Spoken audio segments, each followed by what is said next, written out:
கர்த்தருடைய அன்பு வாசிப்போ. ஆம பிரியமானவரே, பிரேஸ் தி லார்ட்.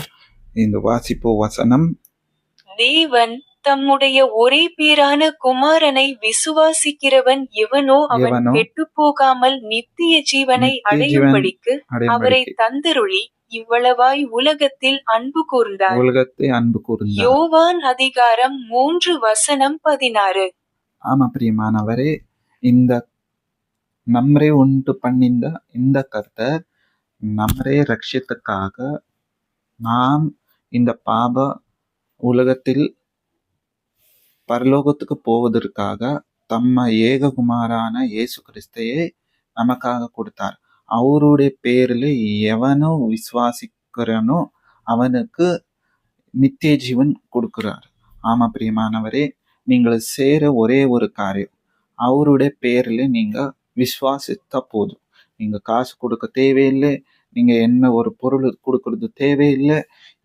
ஒரே ஒரு சின்ன காரியம், நம்ம இந்த உலகத்தில் என்னோ இதோ யாரோ பத்தியோ இதோ யார மேலேயோ இதோ ஏதோ ஒரு பொருள் ஒரு ஒரு இந்த அதிபதிய மேலோ இல்லோ ஒரு ஸ்நேகிதனோ ஒரு நண்பனோ யார் மேலேயோ விசுவாசிக்கிறோம்.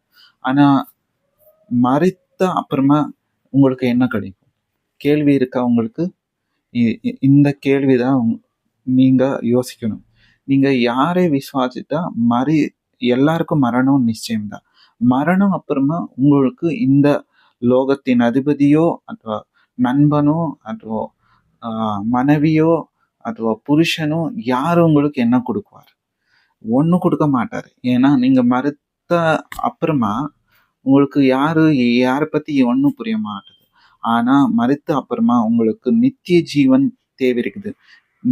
அண்ணா நரகத்துக்கு போவாதே, நான் ஸ்வர்கத்துக்கு போகணும் அன்னால் ஏககுமாரனான இயேசு கிறிஸ்தையே நீங்க விசுவாசித்தா, அவருடைய பேரை நீங்க அங்கீகரித்தா உங்களுக்கு ரட்சிப்பு கண்டிப்பா கிடைக்கும். என்னன்னு, அவரு என்னுடைய பாபத்துக்காக அவரு எனக்காக சிலுவையை அவர் ரத்த சிந்தினார், அவர் எனக்காக பலியானார், அவர் எனக்காக நரகத்தின் மேலே அதிகாரம் செலுத்தி அவரு ஜெயம் எடுத்தார். ஆனா மரணத்தின் மேலே ஜெயம் எடுத்தார்.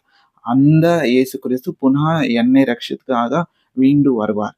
அவரை நீ நம்பினால், அவரை பேச்சு நீங்க கேட்டு அவரை பின்படுத்தி நடத்தினால், அவர் வசனப்படி நடந்தால் உங்களுக்கு நித்திய ஜீவன் கிடைக்கும். ஆமா பிரியமானவரே, அவரை நீங்க விசுவாசித்த போது அவரை வசனத்தை பின்பற்றின போது